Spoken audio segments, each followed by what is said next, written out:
Alright guys, so I want to start explaining a little bit about my panel. This is a Grand Rapids Horizon HX screen that I got secondhand. It came out of an RV6. I didn't have much time on it, 180 something hours. This is the AdHars box that came with it. And this has an input for pitot and static. So this would display your full flight instruments. It also has the capability of doing a moving map and then displaying the engine monitor. That's a lot of information on one screen. So I also wanted the feature of having the angle of attack indicator. Put that pitot system in, and you'll notice that this doesn't have the second input for the pitot. So in order to have the angle of attack work with this instrument, it's capable of displaying it, but I have to get a new AdHars box called the Adaptive AdHars, which also includes the second port for the pitot. So talking with Grand Rapids, they talked me out of using this one. So I'll put that one aside. And instead, they convinced me to go with the bigger unit. So in here, fresh off the UPS truck, is the Grand Rapids Horizon 10.1 inch system. This has, let's see everything in here. It has angle of attack, touchscreen, external magnometer, and then also in this box is the SafeFly ADS-B out antenna. So they sent all that over, and other than the radio and the transponder, I have everything I need now for the panel. So I'm very excited to have this show up. What's amazing is how much lighter this is, and thinner. Do a side-by-side comparison. See how the difference in the width, and then here's the difference in the size of the screens. Now, I could certainly put this one on the other side, but I'm going to do an iPad on the other side. But you can see the difference there. So I also pulled out the scale. So let's weigh these up and see what the difference is in the weight. Okay, so I weighed this one up, and it was, in order to get an accurate representation of the weight difference, I'd have to weigh these two together because this screen includes this box. So the AdHars unit is in this screen, and I'll show you that in the back. You can see the input, the extra input that's needed for the angle of attack is in there. So this has all the same inputs, plus the AdHars is built into this unit already. So this weighed 5.34 pounds. So that's what I was going to put in there. Now consider that though you're replacing your altimeter, your airspeed, your vertical speed, any sort of directional gyro or compass. Your wet compass isn't needed if you use the magnometer. So there's a lot of stuff. Airspeed indicator. What else does it have in there? A lot of stuff is being replaced by this unit. So 5.3 pounds really, considering the weight of some of those individual steam gauges, isn't bad. But this has all the same features plus some, plus it's bigger screen. This unit weighed 3.46 pounds. So that's almost 2 pounds lighter for the bigger screen, the newer version from Grand Rapids. I'm extremely excited about that. So basically I'm adding 3.5 pounds to my panel, and then I've got the radio, the transponder, and the iPad. You got to add in the wiring, and then the other components. So here's your wiring for that. Came with a LAN cable. That's probably for doing upgrades, software updates. Here's the GPS antenna. Came with a thumb drive. I'm not sure. It's not open, so I'm not sure what that's for. Here's your SafeFly GPS box and the magnometer. So let's go ahead and just add the weights of all that to the 3.5 pounds. Antennas. I know it's very scientific, but I just want to see if everything is going to be lighter than just the other two components, the other one, and it is. So 5 pounds total. So really, other than your radio and your transponder box, because the antenna is already on here, so you got your box and your encoder, 5 pounds for the panel. So there'll be a lot more detail on that, but I just wanted to show you guys what I decided on the Avionics. This is also we've talked already about the Autopilot install. This is the Autopilot Controller. There's no extra box for that. I love that about the Grand Rapids. In comparison to some of the other manufacturers, you have to have a separate box that has to be mounted in the screen in the panel. So you're looking at extra weight and extra panel space in order to drive the Autopilot. It's all done in this box. This is really a complete unit. It does everything you need in a lightweight 3.46 pound unit. So I'm very excited that that is here and it didn't get lost like we thought it might have for about 6 days there with UPS. But very excited it's here, and so I'll keep you guys up to date as the panel progresses. So I got another package in for my Avionics setup, and this is from my friends over at Guardian Avionics. They are your #1 choice for in-panel iPad mounts. And they also have a range of awesome avionics that integrate that iPad into all the other systems. You can now have your iPad as your primary EFIS display using their systems. And I'll get into more of that as we do the installation on the iPad panel mount. We'll talk a little bit more about some of their systems. It really is a lightweight, good solution that you could go with from Guardian. Well, let's take a look at what we got from them. This panel mount, one of the concerns with iPads is that they could potentially overheat. So this mount actually comes with a little fan for cooling. So you got that there. Their system actually got their start in doing CO2 detectors. And so they have all these other little components. Looks like this is the USB power supply. Real high quality. It's a let's see, 14 volt, 5 volt output, 14 volt input, and 2.7 amps. And it weighs 2 ounces. So that will be flush with the panel and or console, depending on where I decide to put that. Comes with the plug as well. So power supply. See what else we got here. Okay. So with my panel, I picked up an iPad Pro 11-inch. So that's what this is here. This is the iPad Pro 11-inch mount. That's nice. And this has the power supply to it, which will actually go, you can power it by this unit right here, or you could hardwire it in and by other means. But that is going to be my right side or co-pilot display. So here's your cutout. It's going to be that size right there.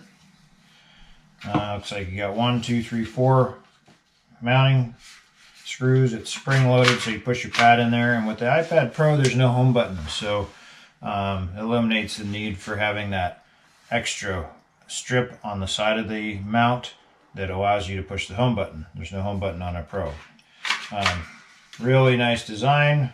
You can see the air duct here. That is where this fan's going to go. You'll figure out how that mounts in there. Probably something about like that. And again, power supply to the fan, and that will help with this cutout in here, help cool the iPad. So iPad Pro 11 mount from Guardian. Very cool. Next is getting the panel cut for that, and along with the Grand Rapids stuff. Looks like we're getting pretty darn close to a panel cut coming up in the future. Alright guys, so I got my iPad out just to show how this goes in here. Slides into the spring, push it down, and that locks into place. Pretty smooth. So that will be your screen on the co-pilot side. Then you push forward, tilts up, comes right out. So really easy to get in and out of the aircraft. Boom, it's in, slide it over, boom, it's out. Fantastic mount. Really excited about it. Alright guys, I want to explain a little bit about how I had this panel made. I used a company out of Reno, Nevada called Sendcutsend, and I really enjoy working with them. It's an awesome resource for builders. I've done now 4 orders from them. I've been really happy with everything. So basically what I did was I designed this panel in a program on my iPad called Shapr3D. You need to have an iPad Pro with a stylus pencil in order to use the program. and it is also an amazing program for builders. It allows you to design anything you can imagine, and you can output it in a 3-dimensional or a 2-dimensional file. In the case of Sendcutsend, everything they do is flat panel laser cut, so you have to come up with a 2-dimensional rendering for it, and that Shapr3D can do that as well. Alright guys, so I want to show how this Sendcutsend file was created using Shapr3D. So I've opened up the file here, and this is the panel before I went ahead and changed it to have the AEM engine monitor opening. So I imported a cutout of the AEM that was sent to me by Brian Dacus. It came in at 90 degrees off orientation from my drawing. So I'm going to take that little cutout and I'm going to rotate it 90 degrees. And again, you can't see the pencil movements, but that's what I'm using to select each of these features inside the program. But rotating it 90 degrees, and then it's also not in the same plane, so I'm going to go ahead and reset it back to the front view now that they're both in the same orientation. And then I'm going to remove the previous GRT EMS 4000 cutout by selecting that box. And just hit delete and remove it. And then I'm going to select the radio box and move it down to where I want the radio to be. And then come over and select the new cutout for the AEM engine monitor, and then position it where I want it over the panel. Now again, it's not in the same plane, but we'll fix that in a minute. So once it's where I want to have it positioned, and it's not symmetrical between the left and right screens, but that's because of the backing for the iPad mount. I have to move it a little closer to the Grand Rapids. So I'm going to move the radio box up to where I want that one positioned. And now I'm going to fix the fact that the cutout is not on the same level. See, it hovers above. And what I'm going to do here is I'm just going to select it, and I'm going to project that image down onto the surface of the panel. That's just using the projection tool. You select which surface you want to project, and then which surface you want to project it on, then hit done. And then now you can see that it's on both the panel and hovering. So I'll select the hovering one and delete that. Really, this program took about a week or two to get used to. It's fairly user-friendly. I've been able to do everything I've needed to for this project. My skills are, I would say, very amateur. There's a lot you could do with this program that I'm not capable of doing. So next I'm going to go ahead and take the file once it's completed, and I'm going to export it in a 2-dimensional drawing. That's selecting Sketch and then DXF File. Name the file, and then you can export it out to however you want to store it. I keep it on a file on the iPad itself.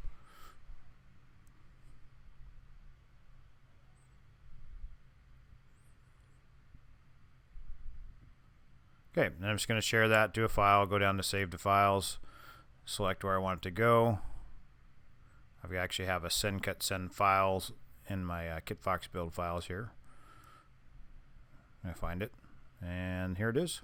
Okay, so I'm saving the file, and just click Done, and that file has now been output from Shapr. So let's go to Sendcutsend, and we'll select their website, sendcutsend.com. Go ahead and log in and create an account. It's very easy to go through and create an account. You can see all the different files I've uploaded. I've already uploaded this one, so I won't show you that, but you just add it, browse on your computer, select the file, and it uploads it very quickly. So here's the panel. Like I said, I've already done this, but here I'll select it and show you how you go about making the order. Oops, I tried to download it. I already have the file, so I don't need to do that. Okay, so let's go back, and then, here we go. Now select aluminum, and then you can choose the 50, 52, or the 6061. Select your thickness of the aluminum. In this case, I went with the 063. And then you can see on the right side, you can select one up to however many of these you want, and the more you select, the cheaper it gets. That's $61.34, guys, to have your panel. That's the aluminum included, the cut, and then shipped to you for that price. It's just unbelievably amazing what you are able to do using this program. So thanks to Alex DeCesa for lending me his original CAD file for his panel, which was a good starting point for the outer dimensions of the panel. That's really about the only thing I ended up using from him to get the dimensions, and then everything inside was then brought in from the different manufacturers to get the exact hole opening. So this hole is for the Guardian Avionics iPad Pro 11 in-panel iPad mount. And then this hole over here is for the Grand Rapids Horizon 10.1 touchscreen EFIS. And again, fits perfect in there. You can see I've mounted the Garmin GTR 200B in the center, and then there'll be an engine monitor from AEM that goes in this upper hole here. I just finished mounting up the tray for the radio using aluminum angle, and I did do flush rivets on the front, and I'm going to clean up the front of this, and then I'm going to put a carbon fiber wrap on it. I want to explain that a little bit. I'm not a huge fan of fake carbon. However, in this instance, I like the look of the carbon fiber, but I don't like the safety hazards of the carbon fiber panel with just a blank piece of carbon. If you sandwich some sort of Kevlar or other layer in there that would prevent the panel from splintering in the case of an accident, then that would be okay. But you know, if you just buy off the shelf carbon sheet, or if you're going to make a layup yourself without putting something in there to prevent the splintering, I don't think it's a very safe idea for the panel. So that being said, I'm going to stick with the aluminum, and you can see how little aluminum is left on this panel because of the large cutouts. So this hardly weighs anything already. So the amount of weight savings I would get out of a carbon panel is not worth the $500 I'd spend to get a piece big enough to cut this. And back to this piece here, and using Sendcutsend, I sent them the file, they provide the material, they laser cut it, and then ship it to you. And I believe one panel was $68. I did order two, okay, just in case I made a mistake, and I did. And I ordered one out of the 6061, and then the other one out of the softer 50, whatever it is, 50, whatever. And the reason that is because the 6061 can be really difficult to bend. The factory sends you a blank that's bent, and their radius on the bend, meaning the roundness of this bend right here, is larger than I could produce with this brake that I have that's not very good. And so the 6061 did crack. And I kind of expected that. That's why I ordered the second one. You know, for 68 bucks, I'm willing to pay for a second one just to, you know, do all the testing with, drill holes in it, and mess around with it, and not mess up the good one. So the end result was a good bend on the softer aluminum, and the panel came out really nice. The flush mounted rivets won't be seen once the wrap is put on it.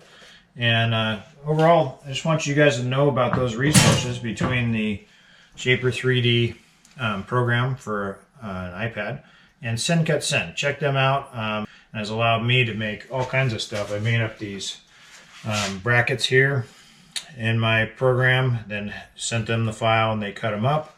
I had another bracket that I made. This one actually, again, out of the wrong type of aluminum. I'm learning as I go too. 6061 is too brittle to bend. So this bracket didn't work out because I went to bend it, it just broke. So smaller stuff like this, you're going to want to go with like a thinner stainless gauge if you're going to bend stuff up. So all these things I'm learning. Again, didn't know anything about 3D CAD stuff or laser cut parts or any of that before I started this project. And now I've learned a lot about it. And it's like opening up all kinds of possibilities. Like you have an idea, but you don't want to go buy a blank piece of metal and try to figure out how to cut it on a jigsaw and bend it up all yourself.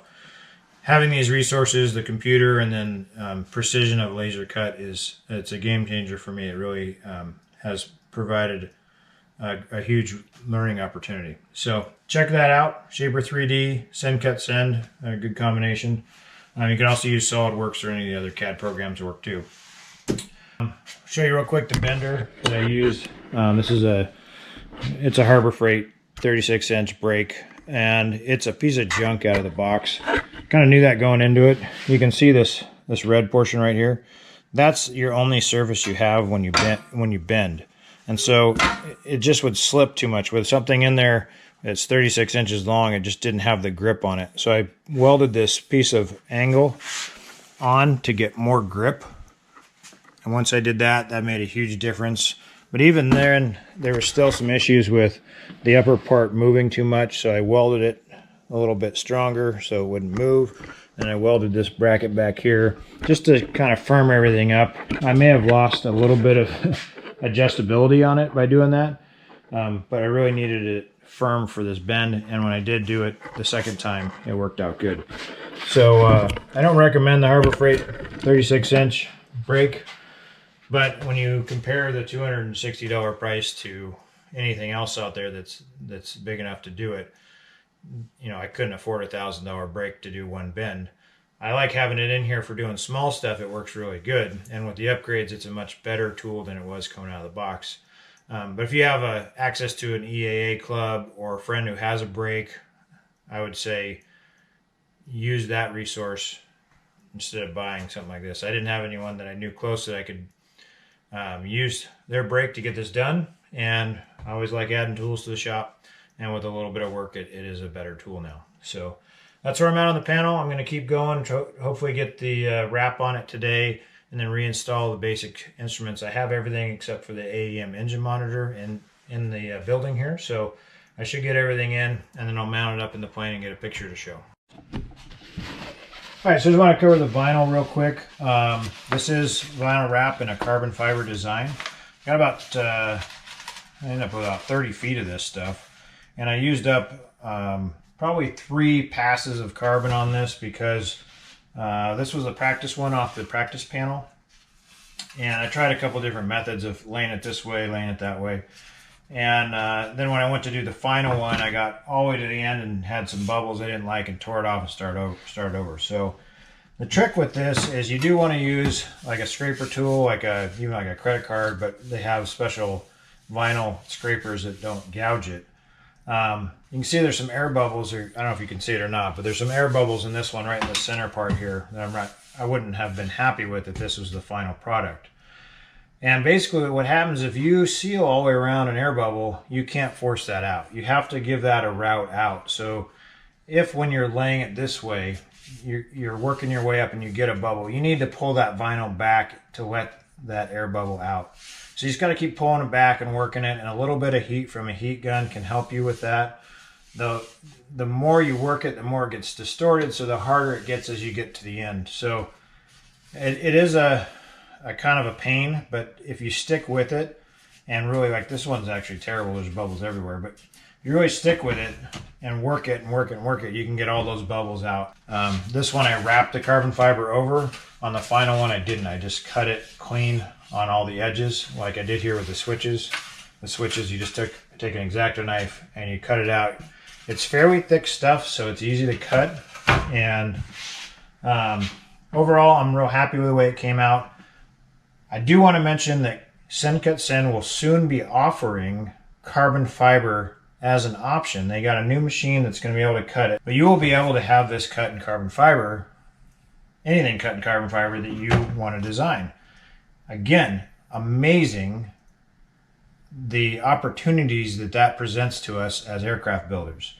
Carbon fiber obviously saves you weight wherever you can put it. I'm going to stick with aluminum just because of the rolled edge. You can't do that with the carbon unless you do a specific layup. I don't want the carbon panel to come down and stop and have a bracket because it'll be sharp. If you come up with your knee on it, I like that rounded edge. So I'm going to stick with the aluminum on the panel with the vinyl. But this carbon fiber option, they're going to have all kinds of different thicknesses, strengths, structural, decorative. I think it's going to open up great opportunities for the closeouts and the butt rib. The floorboards can be done. The baggage floors can be done with the carbon fiber.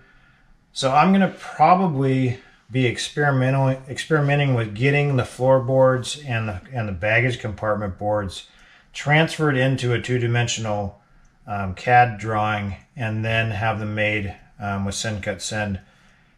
And since I'm going through all the trouble of transferring out of the computer, maybe that's something that Bowen and Aero will offer if you guys are interested in carbon fiber floorboards for your Kitfox. I think it'd be a really cool touch on the airplane. So I'm going to mess around with that. If you guys are interested in the carbon fiber floorboards as a product, maybe from Bowen Aero, yeah, let me know.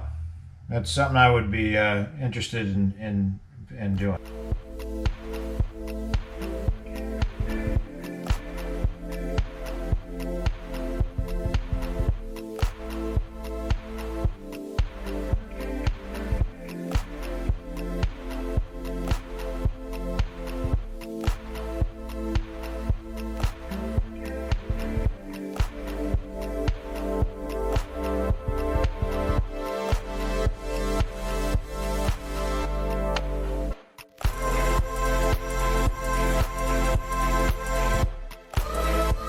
All right, thank you to Brian Dacus for getting me the new engine monitor screen sent out. Gotta go and take a look at the finished panel. Obviously I haven't wired the EFIS yet, but I've got the iPad on the demo mode, and the power is to the engine monitor up here. Not capable of doing any monitoring yet because it's not hooked up. And then I'll get the Grand Rapids going. The panel's mounted firmly. Bring around the back side. No FFS unit connected. Still need to put a support for the radio tray, but otherwise everything's pretty tight. And look how thin that all the avionics, they just don't come back very far. The radio is obviously the deepest thing, and just very simple, very lightweight. All the engine components for the ECU and everything are going to go in here along with the buses. So that's where I'm at. Alright guys, I'm going to end this one here, and the next one we'll pick up the wiring of all the avionics and the electrical system. I enjoy this little clip I got flying out on the river the other day in the Kitfox 5. And stay tuned, I should have the next video out here within a week or so. I appreciate you guys watching. Subscribe and hit the like button if you like it. Hit the notification bell if you want to be notified of the next video.